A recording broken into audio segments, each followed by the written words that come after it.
हम लोग यह भी सोच रहे हैं कि अंडमान निकोबार में, लक्षद्वीप जैसे जगह में, जहां अभी तक कोई फिशिंग के लिए कोई इंफ्रास्ट्रक्चर डेवलप नहीं हुआ है, उसको हम लोग कैसे डेवलप कर सकें।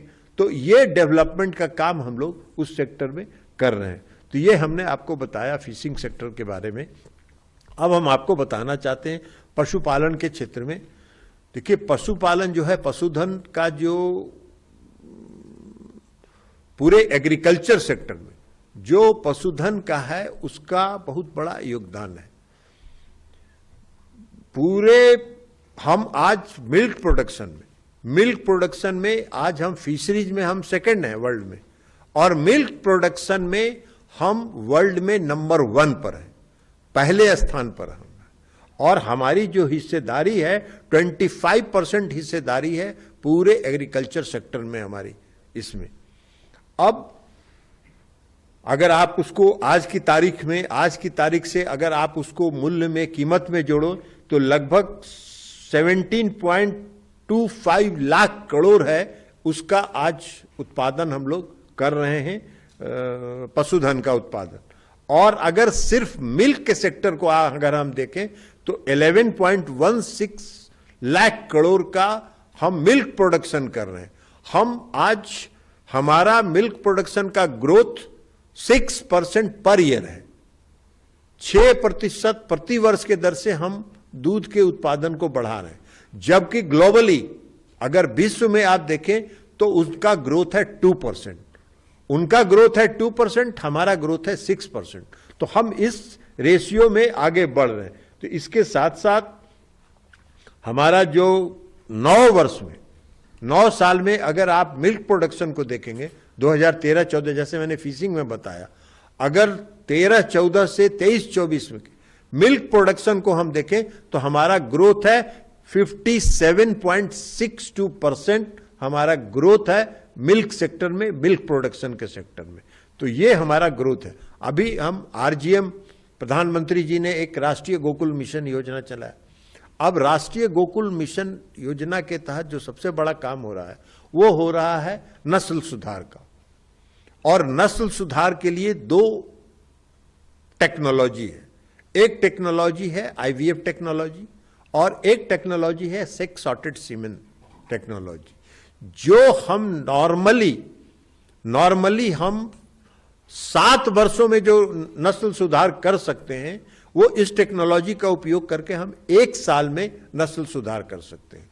जो सेक्स सॉर्टेड सीमेन है उसमें हम नस्ल सुधार करते हैं बछड़े और बछड़ियों के लिए।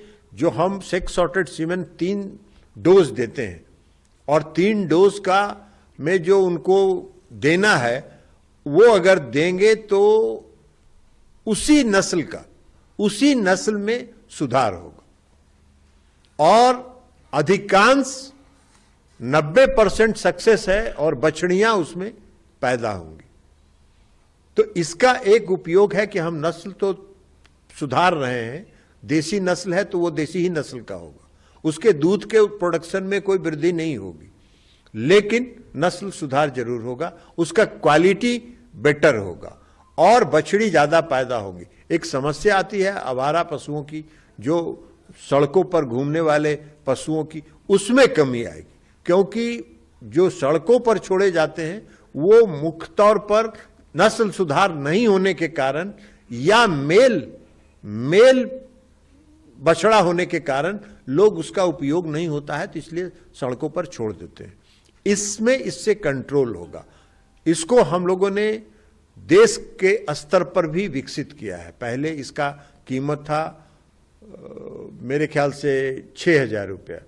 अभी हम लोग इसको एनडीडीबी ने डेवलप किया है अपनी technology, national dairy development board ने, और अब हम 200 रुपये में पर डोज हम 200 रुपये में किसानों को उपलब्ध करा सकेंगे। तो इससे हमारा नस्ल सुधार होगा। अब आईवीएफ टेक्नोलॉजी जो है, आईवीएफ टेक्नोलॉजी नस्ल सुधार करने के साथ साथ उसके उत्पादकता को भी बढ़ाने का काम करता है, उसके प्रोडक्टिविटी को भी बढ़ाने का काम करता है। लेकिन वह बहुत कॉस्टली आईवीएफ टेक्नोलॉजी था। पहले हम उसको बाहर से इंपोर्ट करते थे और इंपोर्ट करने के कारण उसका कॉस्ट लगभग 18 से 20 हजार होता था। अभी नेशनल डेयरी डेवलपमेंट बोर्ड ने डेवलप किया है उस टेक्नोलॉजी को, हमने जाके वहां देखा है। उसने जो टेक्नोलॉजी डेवलप किया है वो टेक्नोलॉजी अगर हम उपयोग करेंगे और तो किसानों को बहुत कम कीमत पर हम 10,000 11,000 रुपये की कीमत पर दे सकते हैं, उपलब्ध करा सकते हैं। उसमें 5,000 रुपया गवर्नमेंट ऑफ इंडिया, भारत सरकार IVF टेक्नोलॉजी को यूज करने वालों को सब्सिडी देने का भी काम करती है।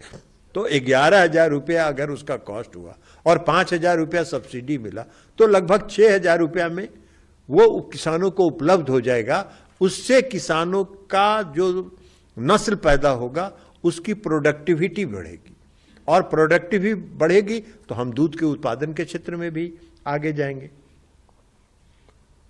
अब एक भारत पशुधन नामक एक डेटाबेस हम लोगों ने विकसित किया है इस 100 दिन के अंदर, जिसको आदरणीय प्रधानमंत्री जी ने 2 मार्च को लॉन्च किया है। इसमें भी हम पशुधन से जुड़े हुए लोगों को रजिस्टर्ड करते हैं और लगभग 9 करोड़ लोग इसके साथ रजिस्टर्ड हुए हैं और 52 करोड़ लोगों ने अब तक इसका लाभ उठाया है। इसके अलावा पशुओं में एक FMD, foot and mouth disease की भी समस्या है इस देश में। हम लोगों ने उस पर प्लान बनाया है और अभी हम लोग काफी बड़ी संख्या में जो FMD है उसके रोकथाम के लिए टीकाकरण का काम कर रहे हैं, और वह टीकाकरण हम दरवाजे तक पहुंचा के लोगों को दे रहे हैं और उसके साथ साथ ईयर टैग भी लगा रहे हैं ताकि उसकी रियल मॉनिटरिंग हम लोग कर सकें कि वो टैग उन पर कार्रवाई हो रही है। अब तक 87 करोड़ टीकाकरण का काम किया जा चुका है। किसानों जो पशुपालक हैं उनके घर तक पशु चिकित्सा की सुविधा उपलब्ध कराने के लिए MVU, मोबाइल व्हीकल्स यूनिट, हम लोगों ने लॉन्च किया है। और उस लॉन्च को वो एक तरह का एम्बुलेंस है जिसमें सारी सुविधा उपलब्ध है। उसमें टेक्नीशियन होता है, उसमें डॉक्टर होता है, और वह अगर कोई गांव में कोई किसान अगर पशु बीमार है, उसकी सूचना आती है तो वो मोबाइल वैन वहां जाएगा, उसका इलाज करेगा, उसका जो भी संभव है वो उसका करेगा। अभी तक हम लोगों ने 27 राज्यों में लगभग 3,727 मोबाइल व्हीकल्स यूनिट हम लोगों ने देने का काम।